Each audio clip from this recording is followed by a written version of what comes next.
Hello everyone. तो आज हम लोग पढ़ेंगे मोल के बारे में। देखो, मोल के बारे में पढ़ने से पहले मैं आप लोगों को एक चीज़ बताता हूँ कि अपने पास कोई भी एटम होता है ना, ये एटम होता है एक्सट्रीमली स्मॉल।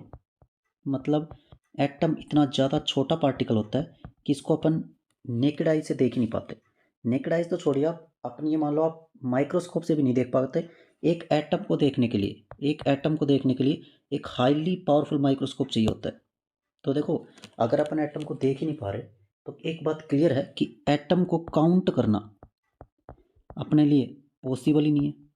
देखो, एटम अगर देख ही नहीं पा रहे अपन तो एटम को काउंट कैसे करेंगे? एटम को काउंट करना तो पॉसिबल ही नहीं है। इसलिए अपन क्या करते हैं, एक ऐसी यूनिट डिफाइन करते हैं जिसमें एटम को काउंट करने की ज़रूरत ही ना पड़े।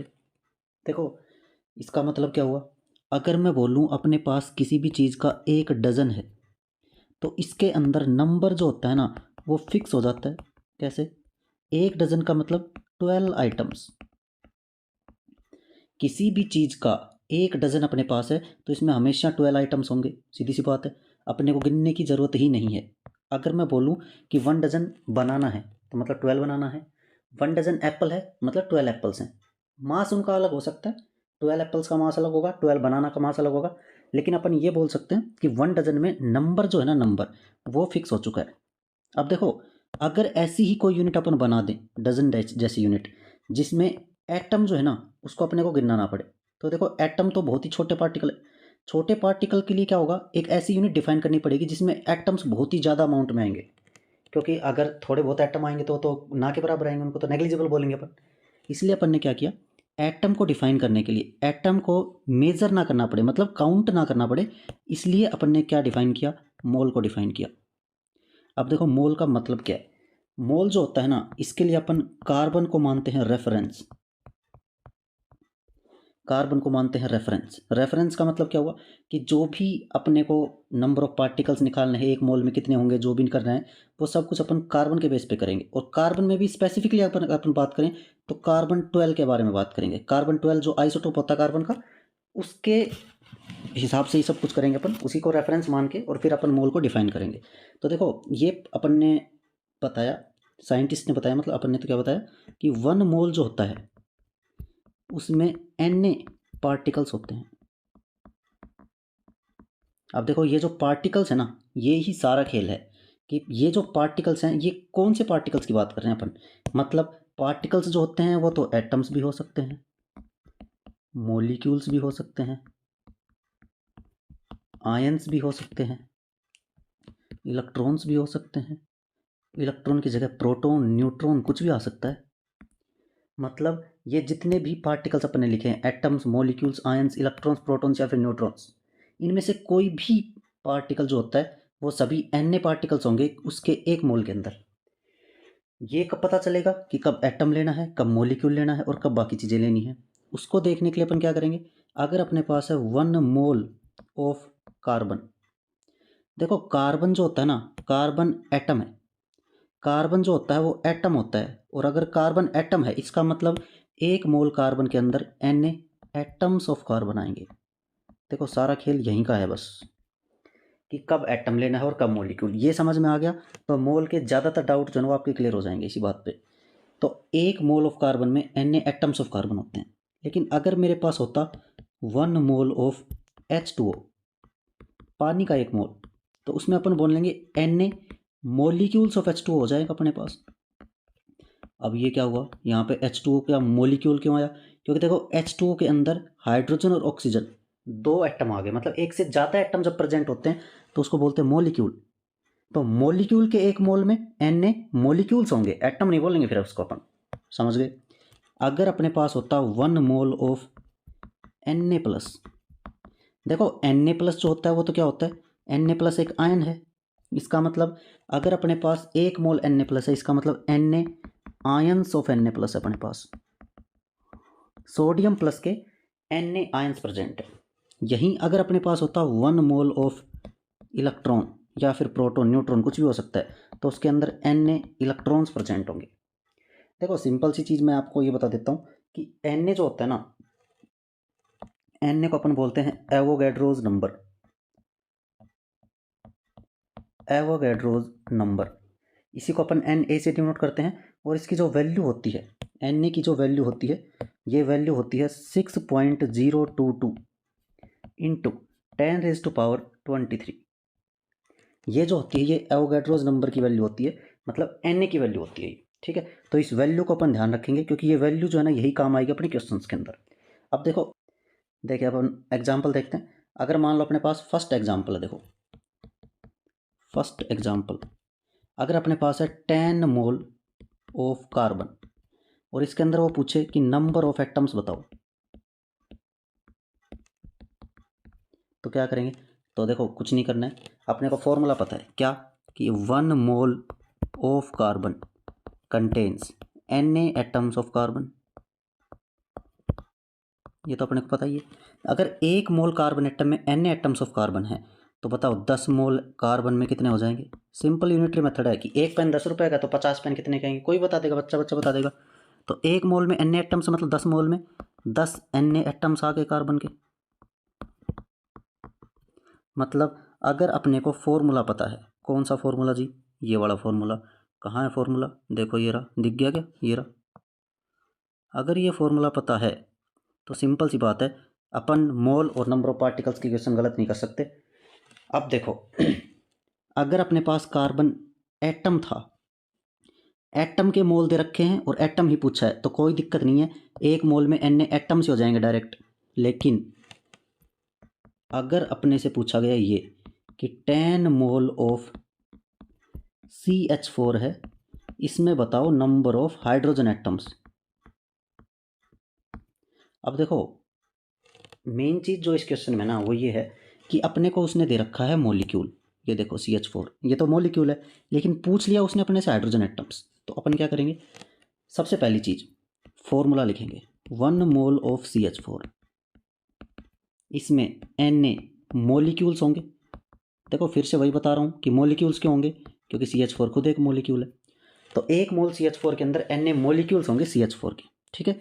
अब अगर अपने पास 10 मोल CH4 है, 10 मोल ऑफ CH4, तो अपन बोलेंगे इसके अंदर हो जाएंगे 10 Na molecules of CH4।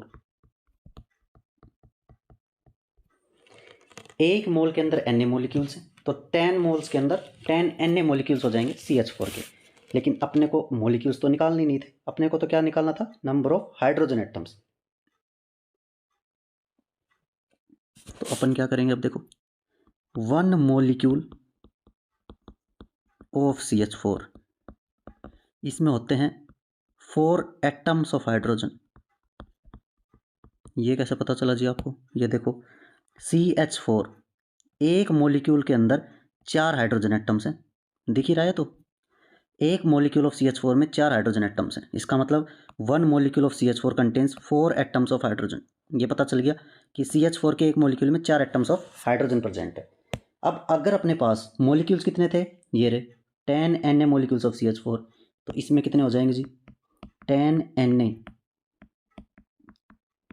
Molecules of CH4, इसमें हो जाएंगे 4 इंटू 10 Na, मतलब 40 Na एटम्स ऑफ हाइड्रोजन।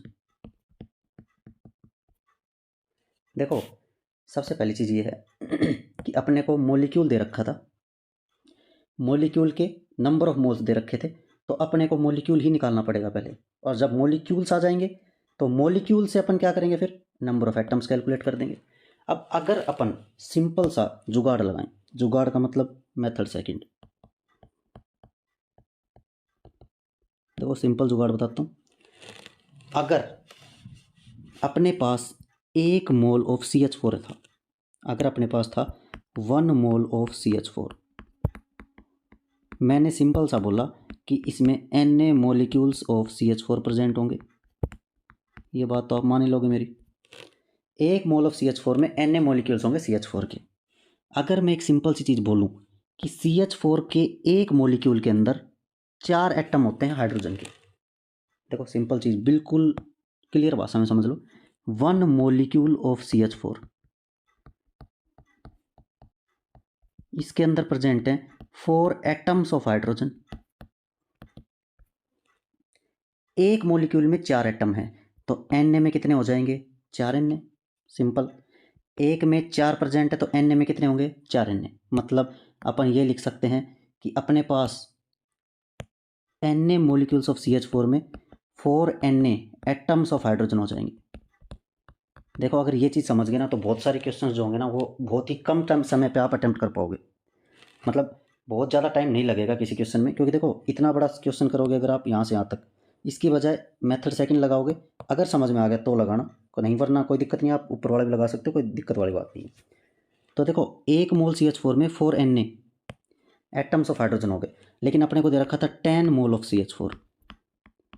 तो बताओ 10 मोल ऑफ CH4 में कितने हो जाएंगे, 10 इंटू 4 एन मतलब 40 एन एटम्स ऑफ हाइड्रोजन।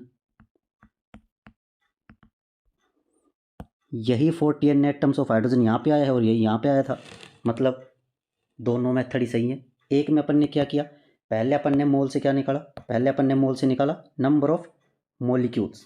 पहले अपन देखो पहले वाला मेथड, एक मोल में एन मोलिक्यूल्स हैं तो मोल से पहले अपन ने निकाला मोलिक्यूल्स, फिर नंबर ऑफ मोलिक्यूल से अपन ने एटम निकाले। इस बार अपन ने क्या किया, मोल से डायरेक्ट ही एटम्स निकाल दिए। ठीक है, तो बस ये पता होना चाहिए कि एक मोलिक्यूल के अंदर 4 एटम है तो एन मोलिक्यूल्स में 4 एन हो जाएंगे। सिंपल यूनिटरी मेथड है। ठीक है, अब देखो एक और क्वेश्चन करने का ट्राई करते हैं। मान लेते हैं अगला एग्जाम्पल देखते हैं अपन, थर्ड एग्जाम्पल। मान लेते हैं अपने पास है 0.5 मोल ऑफ C6H12O6। देखो कितना भी बड़ा एग्जाम्पल आ जाए, मैं तो कहता हूँ कितना भी बड़ा मॉलिक्यूल, कोई दिक्कत वाली बात नहीं है अपने लिए। अगर इसमें वो पूछ रहा है नंबर ऑफ ऑक्सीजन एटम्स, किसी भी एटम्स की बात कर रहा हूँ। एक चीज़ और बता देता हूँ, अगर वो बोलता है सिर्फ नंबर ऑफ एटम्स, अगर मान लो इसी चीज़ को मैं हटा दूँ और यहाँ पे लिख दूँ कि नंबर ऑफ एटम्स बताओ, इसका मतलब वो carbon plus hydrogen plus oxygen तीनों को जोड़ के टोटल एटम्स की बात कर रहा है। अगर कहीं पे सिर्फ एटम लिखा है मतलब वो टोटल एटम्स की बात कर रहा है। ठीक है, तो ये भी करेंगे अपन। अभी अपन निकालेंगे number of atoms of oxygen, इसको निकालने का ट्राई करते हैं। देखो simple cheese, 1 mole of C6H12O6। देखो क्लियर हो जाना चाहिए, जैसे क्वेश्चन देखो आपके दिमाग में बिल्कुल क्लिक होना चाहिए। क्या क्लिक होना चाहिए कि मोल दे रखा है और एटम्स पूछे हैं, नंबर ऑफ मोल्स और एटम्स के बीच में रिलेशन पता कर लो, बस क्वेश्चन अपने आप हो जाएगा। नंबर ऑफ मोल्स और एटम्स के बीच में रिलेशन ये रहा, अभी तो बताया था। 1 मोल बराबर एन पार्टिकल्स, इस डब्बे को बिल्कुल दिमाग में रखना है।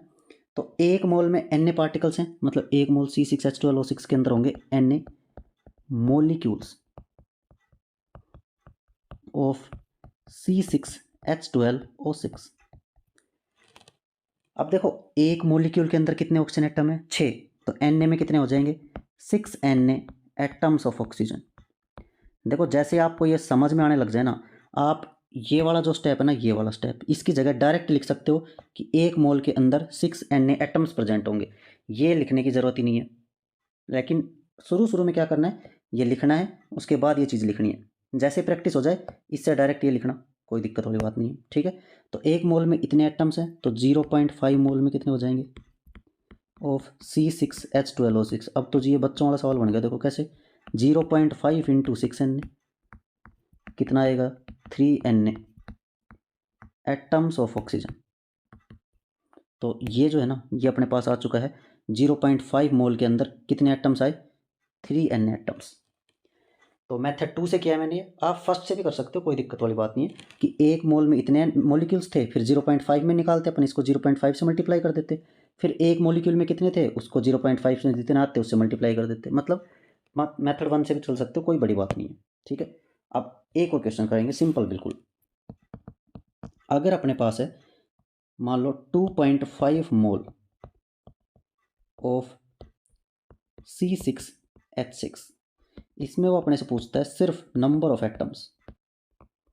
मतलब उसने कुछ नहीं बोला कि कार्बन बताओ भाई, हाइड्रोजन बताओ कि क्या बताओ, उसको कोई लेना देना नहीं है। उसने सिंपल बोला नंबर ऑफ एटम्स। अगर आपको नंबर ऑफ एटम्स लिखा हुआ मिले इसका मतलब वो टोटल एटम्स की बात कर रहा है। सिर्फ एटम लिखा है मतलब वो टोटल एटम्स की बात कर रहा है। तो टोटल एटम्स कैसे निकालेंगे अभी बताता हूँ। देखो देखो 1 मोल ऑफ C6H6, इसके अंदर एन मॉलिक्यूल्स होते हैं, पर अभी तो अपन सीख चुके हैं ना, अभी तीन एग्जाम्पल किए, 3 एग्जाम्पल्स में अपन सीख चुके हैं। तो अपन क्या करेंगे, अपन डायरेक्ट लिखेंगे क्या, 12 एन एटम्स। देखो इसके एक मॉलिक्यूल में 6 एटम कार्बन के और 6 एटम हाइड्रोजन के प्रेजेंट है, मतलब टोटल 12 एटम्स हो गए। और एक मोल में Na मॉलिक्यूल्स थे, इसका मतलब 12 Na एटम्स हो गए टोटल। समझ गए?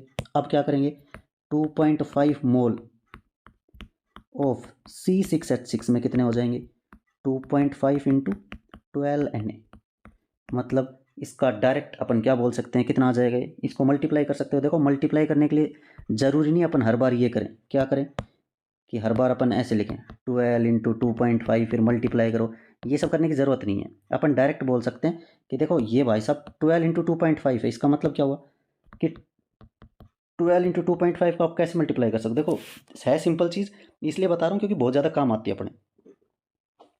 सबसे पहले 12 को 2 से मल्टीप्लाई करो, उसके बाद 12 को 0.5 से मल्टीप्लाई करो, और 0.5 का मतलब ये होता है 1/2। तो 12 को 2 से मल्टीप्लाई करो, ये आएगा 24। 12 को 0.5 मतलब हाफ से मल्टीप्लाई करो, ये आएगा 6। दोनों को ऐड कर दो, आ गया आंसर कितना, 30 Na एटम्स। तो देखो मेन चीज़ ये है कि जब भी कैलकुलेशन करनी हो तो इस तरीके से करना है कि सिंप्लीफाई हो जाए। अगर इसमें दिक्कत आ रही है तो उसी तरीके से कर लेना जैसे कैलकुलेशन आप करते हो, बस गलत नहीं होनी चाहिए, कन्फ्यूजन नहीं रहना चाहिए, किसी भी तरीके से करो, बस आंसर सही आना चाहिए अपना। तो ये आंसर आ चुका है अब, ठीक है। अब देखो मेन चीज़ ये है कि आप एक क्वेश्चन सोल्व करेंगे मेरे लिए स्पेशली। अगर मैं आपको बोल रहा हूँ कि 2 इंटू 10⁻⁻² मोल ऑफ C12H22O11, इसमें आप मुझे बताएंगे नंबर ऑफ हाइड्रोजन एटम्स कितने हैं, ठीक है। और कमेंट्स में बताएंगे इसका आंसर। जब भी अपनी नेक्स्ट क्लास होगी उसमें अपन डिस्कस करेंगे इस क्वेश्चन को कि कैसे सोल्व करना है, ठीक है। तब तक के लिए